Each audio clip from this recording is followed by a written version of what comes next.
Hello and welcome back to the episode of Kickpoint Tour Issue. Thanks for joining us once again on a Monday morning, afternoon or evening, wherever you are. Joe, so much to catch up with you. Firstly, you got a Christmas jumper on. You're in the podcast studio. And we've just come off one of the most amazing weeks of Kickpoint's life. Anyway, how are you? Can we tackle those in order? Yes, you please. brought them up. Yes, please. Right, Christmas jumper. This is Ping's Christmas jumper. They Pretty fresh. kindly sent me. Very festive. I think you can get it from Ping stockists and online. All good Ping retailers. For a festive Christmas jumper. It's a good shout. I'm in the podcast studio. It feels very weird without you, actually. And why are you in the podcast studio, firstly? This is a big day for Golf Monthly. Big day for Golf Monthly. So this is the launch day. Well, not the launch day. The first filming day of our new review channel in the studio. We've knocked up just beneath us down here. Which, as I was just saying to you before we started, you think it'd just be like turn up, start filming, but there's so much to do with lighting and trims and angles and bits and bobs. So we're going to have a bit of a... You've rudely interrupted with this, but I'm more than happy, Dan, to just sit and talk to you, as we know. Let them get crack on with that downstairs, actually. Yeah, get out there for an hour. What else? What was the last bit? Our trip.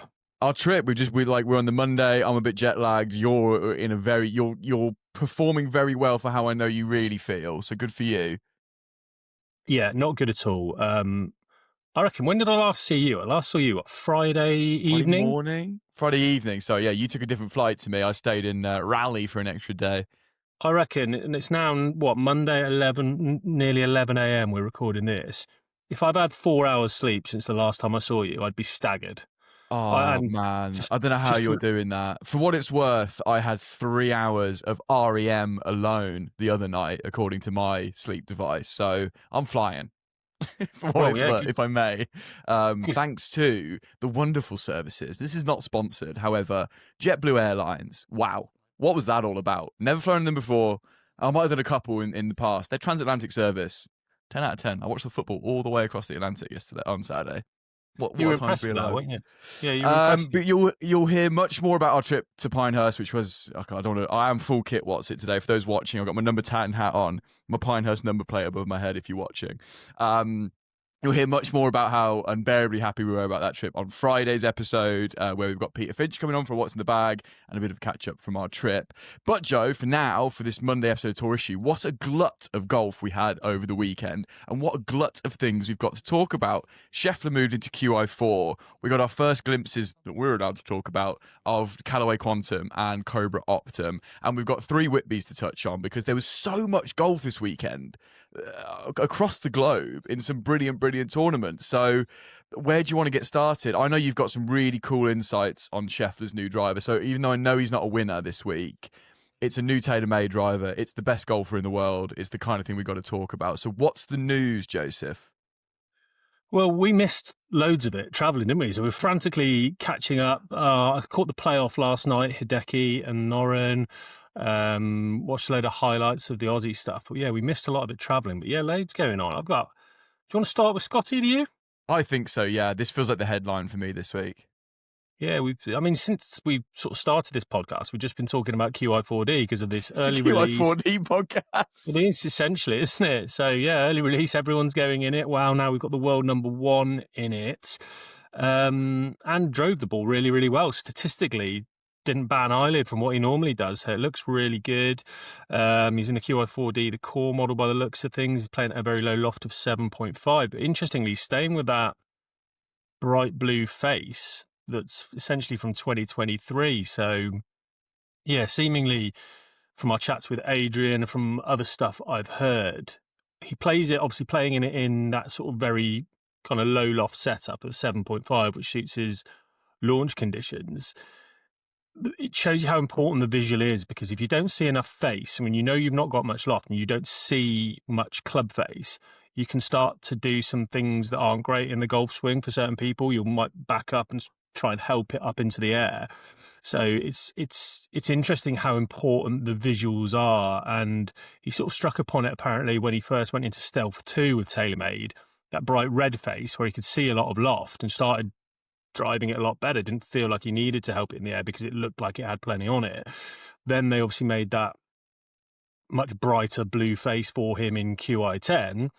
and it looks like that's just carried straight over. And I wondered whether they just whipped the face off an old driver and popped it on the new one, because it's already got quite a significant wear mark. But I think it doesn't feel like that's what they would have done. It feels like he's just been grafting very hard and putting himself, working his way into that new driver. But yeah, doesn't seem to have batted an eyelid. I actually saw some really interesting, I don't know how much I can say. I can probably say this. If I can't, I'll get told off when I... Yeah, carry on.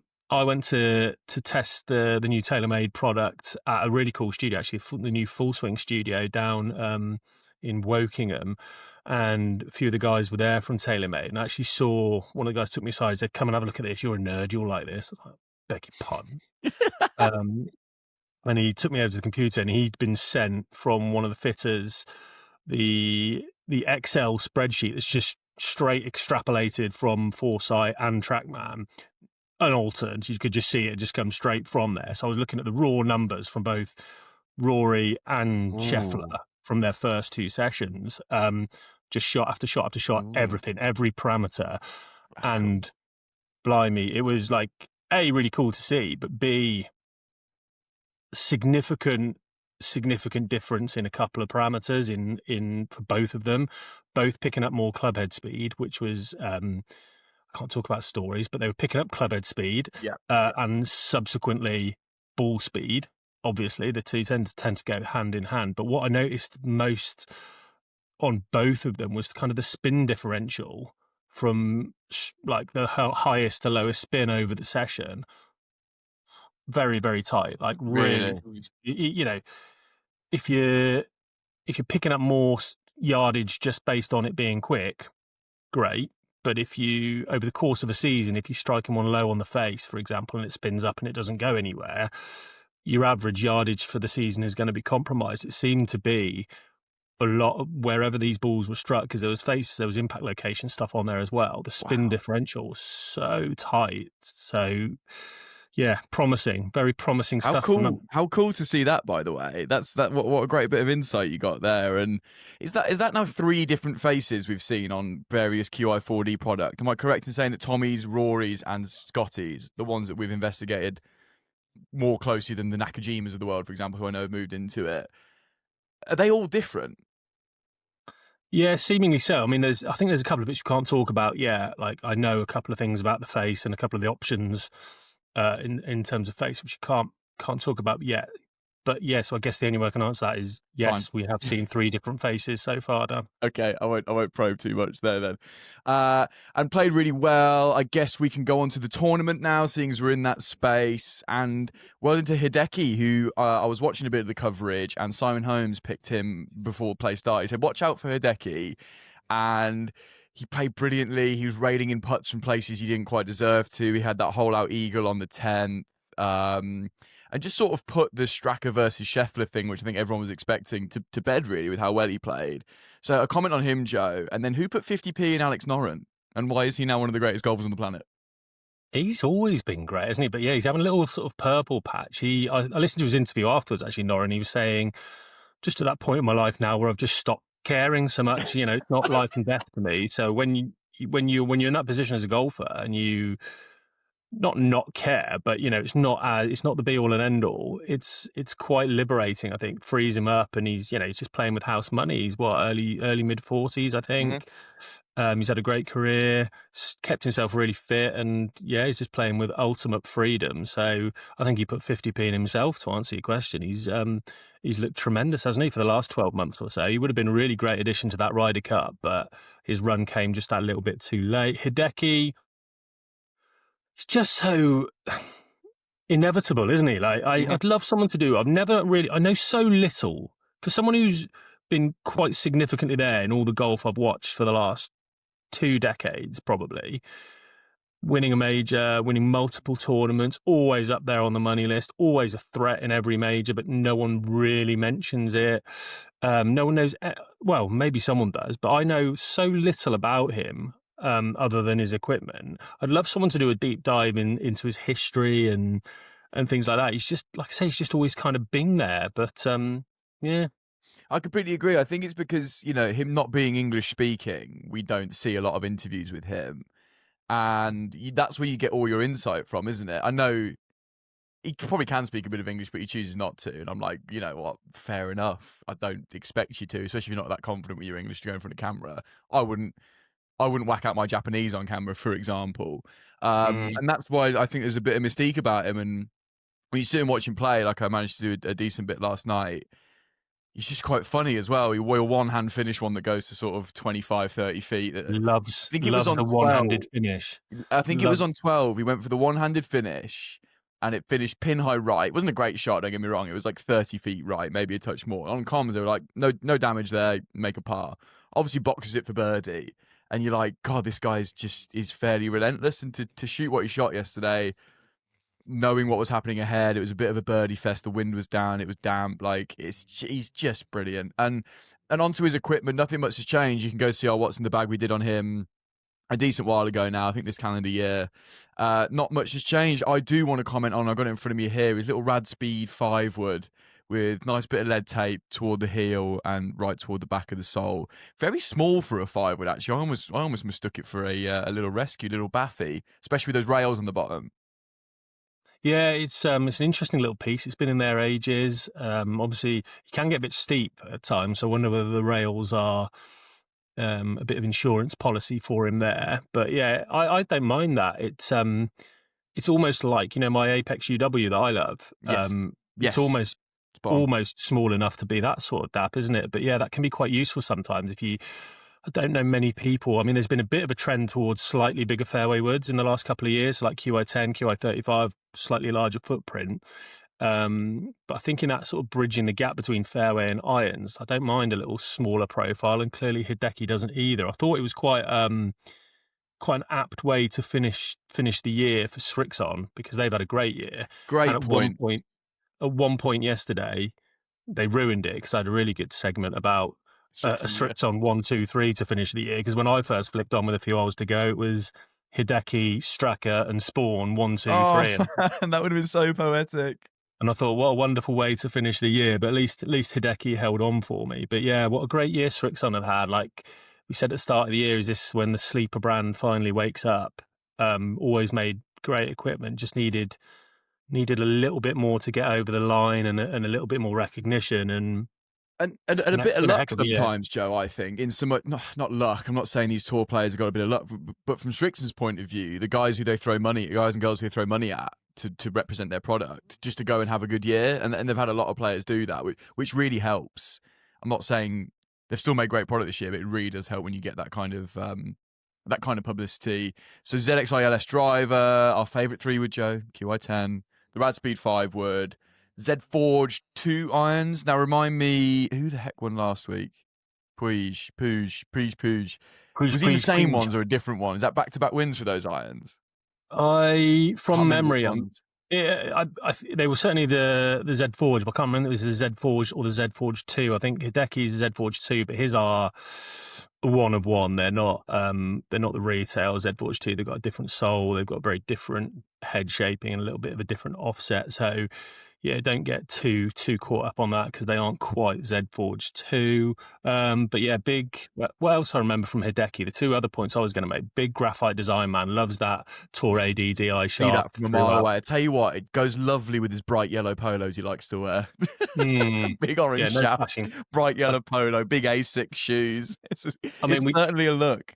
We don't know much about him, but I think we do know that he's not bothered about coordinating colours too much. I think we can establish that, can't we? I'll tell you what he did do as well, though. Ruined my sort of blade putter funeral, didn't he?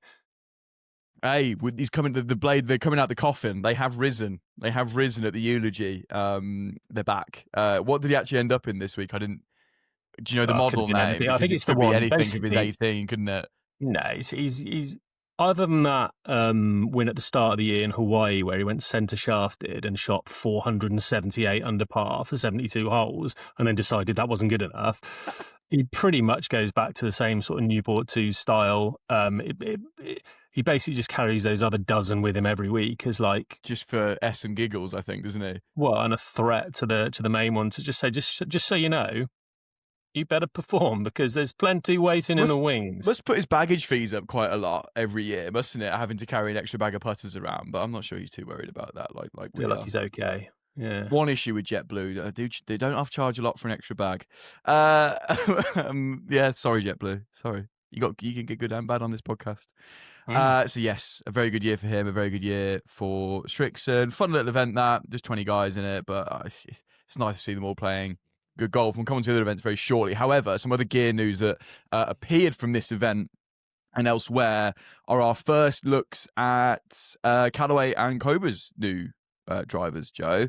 Let's start with Callaway Quantum, which ended up in Sam Burns' bag, as well as on the USGA conforming list. When we saw this on the Monday come out, we knew someone was going to put it in play at the hero, otherwise why has it appeared? It was Sam Burns. Let's talk about our first impressions, which is all we can do at the minute. I can't remember if you've hit it or not. Let me know if you have. You haven't hit it yet, thank you. It's looks wise, and go and look at the pictures. I'm not going to bring any up because I don't own them. Other people like to do that, which annoyed me this week. This is beside the point. They look stunning. They look really, really good. I think Callaway clearly heard what a lot of people were saying last year with Elite, and there was a real sort of a wince at when we first saw Elite. I think people grew to like it in the end. However, I think Callaway have gone, oh, first impressions matter. And I would suggest reading the comments online, my own opinion. I'll hear yours now. Gosh, don't they look good? I don't have much of an opinion because unlike a few others, so Sweaty Sam, our roving reporter, he's downstairs at the moment sweating, doing all the work while I'm up here, so he is Sweaty Sam at the moment. Sam went on that launch trip with Callaway, so he's here. He came back. He's like, I found my gamer for the year already. I'm like, okay, yeah, and he's a ball striker, so one to watch there. And they from that I've only seen the Soul View. Look great. Yeah. Apparently, another friend of mine who's a super gear nerd, Stuart, works at a pro shop. He's seen it and had a little waggle in the pro shop, and his first impressions were very much AI smoke, which I don't hate from the playing position because that was a really nice looking head. So, yeah, I'm sorry to disappoint you. I had a promotional head through that's come in pieces like a jigsaw. So I can see it sort of to show you the tech of it all. Yeah. Okay. So that's come before the actual product. So little teaser, but yeah. Yeah, thought we had to mention it, and obviously we'll talk about it when we're allowed to in much more detail. But good early signs there. Another good early sign I've got to share, Joe, is I went to go and see Cobra OPTM, which I don't think was it put in play by anybody this week, or did it must have because it just appeared. Somewhere on the 3 big events we had this year, it must have snuck in somewhere. Otherwise, why would they put it on the USGA list? I don't know if you saw anything. I didn't see where, but yeah, like someone else might know that. Yeah, almost certainly. Either someone was testing it and looking likely to put it in, but that's generally the reason those things hit the USGA list. They need them cleared. And funnily enough, we probably would have seen them because we saw the USGA conforming place, didn't we? While we were out, cool, isn't it? You'll hear about that on Friday. We were there. We talk about this sort of mysterious figure, and we went in behind closed doors. So we'll tell you about that on Friday. OPTM, no vowel after TUs. No, not TU. OPTM vowels aren't cool anymore. What can I say about that? I can say that I've tested it, and I did an apples for apples test against my DS Adapt, which I've sort of reignited my ability to hit driver recently. I've had it in the back half of this year. Apples for apples, same shaft, and it beat it. So that's got to be a good start. I don't think I can say in much what regard. More, but in what regard did it beat it? Ball speed. Okay, and thus carry. So that's a good start. I think they need a big year, Cobra, don't they? I think it's been. They do. I think Dark Speed did really well for them. DS Adapt wasn't a bad product at all, but I don't think it sort of captured the imagination too much. I think a good year for Cobra is pretty key. They need to see if they make. Go on. They need a bit of the luck that Srixon got with their tour players playing well. Not helpful that your big marquee signings going through a bit of a phase at the minute. Probably whether it's their fault, I can't say it's their fault. It isn't. Max Homa is struggling at the minute, and Ricky Fowler. They need a bit of help. I think from things out of their control. Be interesting to see if they sign any players. If there's any, we're in that sort of weird unofficial golf transfer window at the moment, aren't we? Where they occasionally. Someone will pop up pictured at home testing a new bag of this, or whatever. So we're in that weird. Who will get this year, if anybody? I've not heard any whisperings. We've heard one whisper that I don't want to talk about yet, but we're not quite sure. Well, we heard that whisper. We heard that whisper, and it was has it been snuffed quashed? out. Oh, has it? Oh, of course it has. Talk about that in the new year. Or they need a bit of help from, you remember an Aerojet was popping up in Fitzpatrick's bag, Rose, a little bit of uncontracted love, I think will really help that product. So yeah.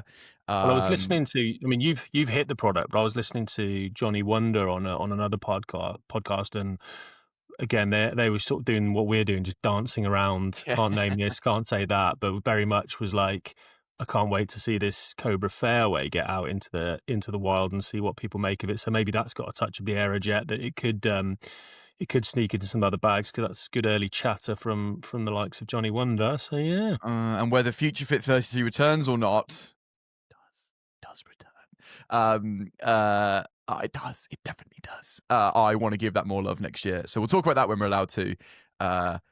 In the new year, there's more golf being played. There was so much golf this weekend. And actually, to that point, before I come on to chat about Reitan and Neergaard-Petersen, friend of the pod, your friend of the industry, Richard Mansell made a very good point this week that I want to talk about briefly. Twitter, X, formerly known as Twitter, he said, grateful to be down here in South Africa at the Nedbank, but how good does the Australian Open look? The fact 2 of our best tournaments of the season are on the same week is just mind-blowing. Seriously hope this can be avoided in the future. I don't know any other sports where this would happen. And he's spot on, I think. Like, that's a premier event in Australia, a premier event in South Africa. This sort of, I don't know what you'd call the Hero World Challenge, just a chuck up between good guys. But it isn't on, is it? I don't think, to kind of have these already underrepresented golfing nations, especially in Australia, kind of be crowded out by other events that are taking place. I don't know what you thought about this, Joe. Yeah, it's a strange decision, isn't it? I've got a couple of points. First one, we've got to stop calling him my friend, because I have these anxiety things that he watches these and thinks I'm going around calling him my mate. We've played golf together twice, is what's happened. So And I wouldn't say we're him, and you seem to get on really well. Yeah, I get on well with a lot of people who aren't my friends, but maybe he is my friend. I don't know. Maybe he is, but I just let's stop framing it as that, because that's weird. But yeah, it's I know you are. It's an odd one, isn't it? Like there's a few things knocking around with DP World Tour at the moment that don't seem right. So we've got this weird case that we alluded to hanging over the whole Live versus DP World Tour thing, and the players' fines and who can play where and stuff. So that's really inconclusive and confusing for everyone. You've got this ridiculous thing that was set up 3 or 4 years ago, whereby you just give your best 12 players away to another tour, best 10, sorry, at the end of every year to a new tour, and try, what business can operate like that, where you give away your 10 most successful products of the year? Right, we'll start again. I get it. I get the need that the tour was propped up financially by the PGA Tour, and that was part of the deal. But it feels like that was just an awful idea, and you just, I don't love that. And then to cap it off, like you say, you're clashing a couple of your premier, most interesting events around some of the most interesting venues. Some would say, like, they were slightly different in time zone, weren't they? So you got some maybe viewing options. You just got more from a spectator point of view. But I can understand the frustrations of the players like Richard going, would have loved to play that. Would have loved to have gone to Royal Melbourne and things like that. So yeah, it's an unusual situation, and it just feels like, I don't know, it feels like that wouldn't have happened on the PGA Tour. Sometimes I just think with DP, maybe when your back's against the wall, you've just got to accept what's given dates-wise, and you've got to just cram these in where you are. But it does feel like a back-to-the-wall decision. Before we move on from Australia, I've got one more point, equipment-based. Did you see this? Rory changing into P7 CBs, 4, 5 and 6 iron. Did you see that? Yeah. Only briefly, though. Can you explain that to me? Why you may have done that and what you think that means? Yeah, so got a bit of behind the scenes on this as well. So he'd been formerly 5 to 9 iron in his Raws Protos. Apparently noticed that he was coming up a few yards shorter than he would have liked on some of his misstruck shots. We're just looking for a little bit more forgiveness up that end of the bag. He's usually got that P760 4 iron in there, so that seemed to have made way for the P7 CB. And yeah, he's just experimenting with 5 and 6. Apparently, he played a practice round with a full bag of P7 CBs, which, but they were just popping up a little bit higher than he wanted to in his shorter irons. Mm. yeah, that would be. I mean, that would be a real turn. I can feel myself, by the way, just getting iller and iller as this podcast goes on. I heard Yeah, my voice go a bit there. I can see. I look awful, but anyway, we'll carry on. I Um, digress. I've got a full day of filming downstairs, some reviews in a minute. I'm really looking Man, forward to that, by the no, way. glad to be tucked up at home this week in particular. But carry on. But yeah, that would be the first time. I mean, like I first set eyes on Rory at about 13 years old, I think, when we were at the same event out in Belgium at the European Stroke Play Championships. I was with England, he was with Ireland, and he was like Titleist blades then. And I don't think I've ever seen him not play blades through his Nike days, through his Titleist Wow, yeah, days, that's a good through his point. TaylorMade days. It would be very, I mean, we can still get away with he's a blade player right now because he's, you know, 7, but it's only 7, 8, and 9 iron at the moment that he's in his blades. It just feels like it feels very strange, you know. Well, but we spoke about this, like the idea of like good players still using. We played with Ben Ben Cadieu, a French golf journalist, a lovely, lovely man who's an unbelievable golfer, by the way. We played with him twice. I think he shot 3 over round number 2, and he's just a graceful little golfer. With P770s in the bag, he's not. He's like, yeah, he's an unbelievable ball striker, but he's not got the ego to go, oh, I want blades, I want to be doing all this. He's like, I need the pop, I need the help. That's how I play good golf. So it's interesting to see even players like Rory consider this in different parts of the bag. Yeah, that P770 is an interesting iron though, isn't it? Because it is hollow bodied. You do just get that little bit of a boost of ball speed, but they're conservatively lofted. So I think it's only maybe 33, the 7 iron, that might be a push, maybe 32, 33. So it's not like a super souped up one. Still relatively compact in head size. It's basically like the P790's sort of little brother, just not quite as zippy, a little bit more compact. So for the profile of player that like Ben is, for example, let's say he's like a +1 scratch golfer, neat and tidy, but not a power guy really. Just absolutely ideal. So yeah, interesting that interesting this has turned into a Ben Cadieu what's in the bag. But So yeah, it yeah, should. So it should. I see your point. It very Uh, much relates to that. But Rory, I think, was looking at a little bit more launch in the longer irons, and just that, like when he doesn't quite button it, it would be nice to be 15-foot short rather than 30-foot short. Yeah. Yeah, working in much tighter windows than you and I. And the crowd's following him. That's what you want to see. He's become this sort of better words. He's on a bit of a crusade at the minute. He went to play in India. He's choosing to go back there, play in Australia. He's won the Grand Slam. He feels like the father of golf at the minute. He's sort of taking the game around the world, getting people involved. You saw the 8, 9, 10 deep crowds up the fairways, to the green, watching him play. Good for him. I got a lot of time from going and doing these sort of things. I mean, he's not. There's much more hardships going on in the world than having to go and play in Australia at Royal Melbourne of all places. But it's still a decision he's made, and I like that. Is what I'm getting at. Yeah, he's like the Pied Piper, isn't he? He's picked up that mantle of uh, he's mildly divisive. I think few people find him a Yeah. little bit outspoken and a bit of a chip on the shoulder. But like from a pure entertainment point of view on the golf course, it's what you want to watch, isn't it? It's swashbuckling, whops it miles. He's not always in position A. There's a lot of jeopardy. You don't know whether he's going to go and birdie 8 holes in a row or you know whatever else. He's a fascinating golfer. And yeah, I think he seems to have just got to the point where he did all that work and effort trying to sort of be the spokesperson for the PGA Tour in that live thing early days. And then I think he's just got fed up of that and decided, look, I'm not, don't think he thinks he's bigger than the game, but I think he is well aware and has made a conscious decision to go, I'll be doing exactly what I want, by the way, lads. I'm playing wherever. I don't care what your minimum event criteria is. Find me. And then I'll just go and play. He's just doing what he wants, and why not? You know, good for him. Love it. Should talk about our winner from that week, Rasmus, from that event, rather, Rasmus Neergaard-Petesen. Really great week for the Scandies, by the way, as we'll come on to in a minute.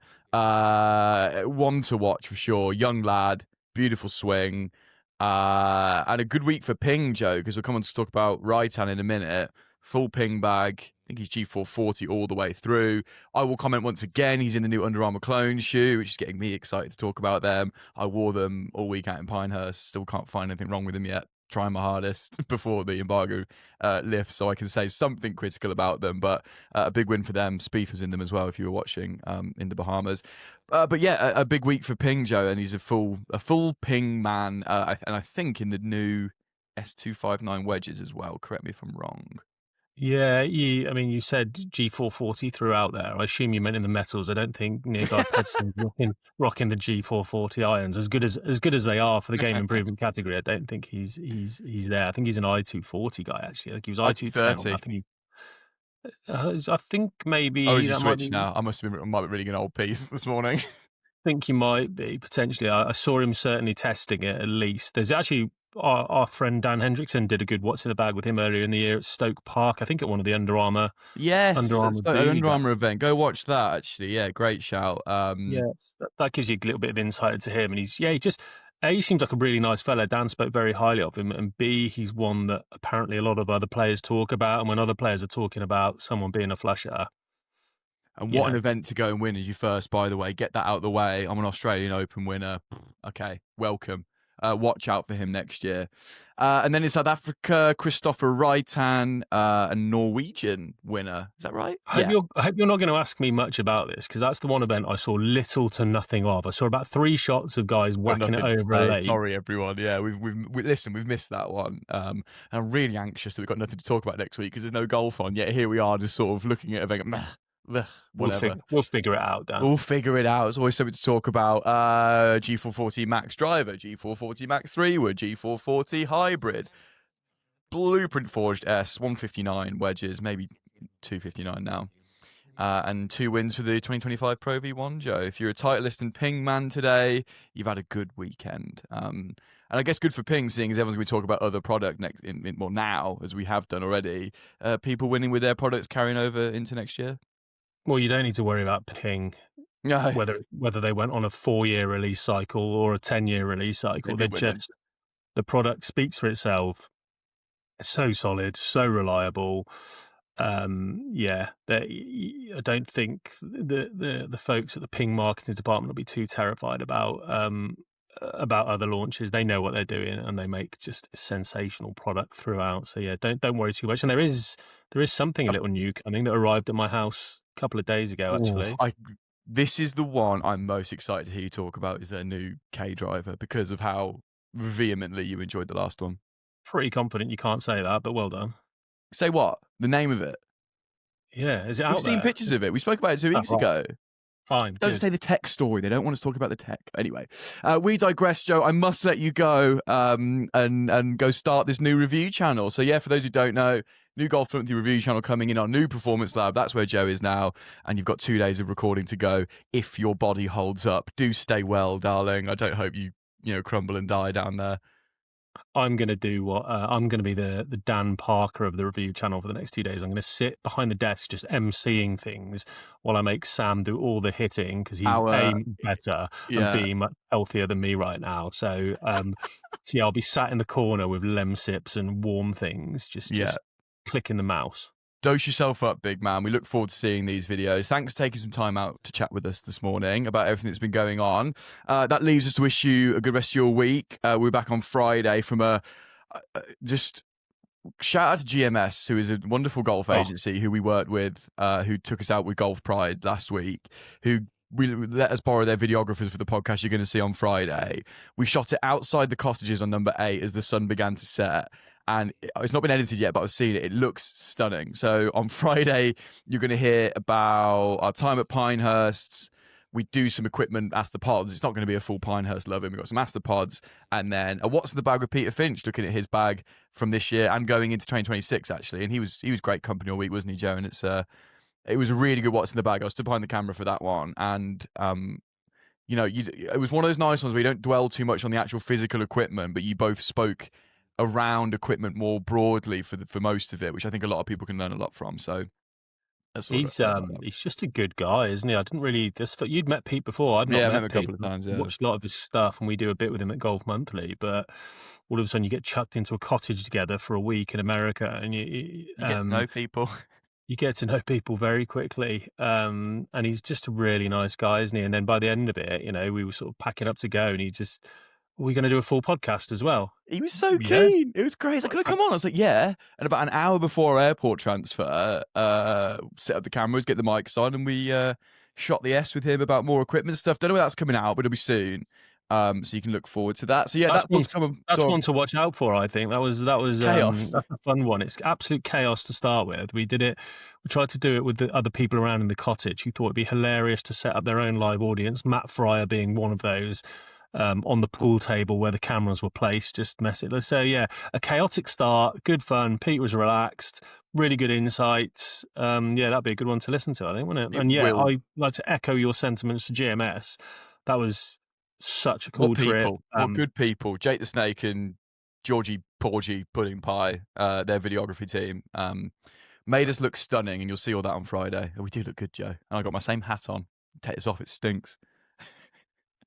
Right, time to go. Have a great week, everybody. Thank you for listening. Thank you for watching. And we'll see you on Friday. Cheers, Joe. Bye-bye. Cheerio.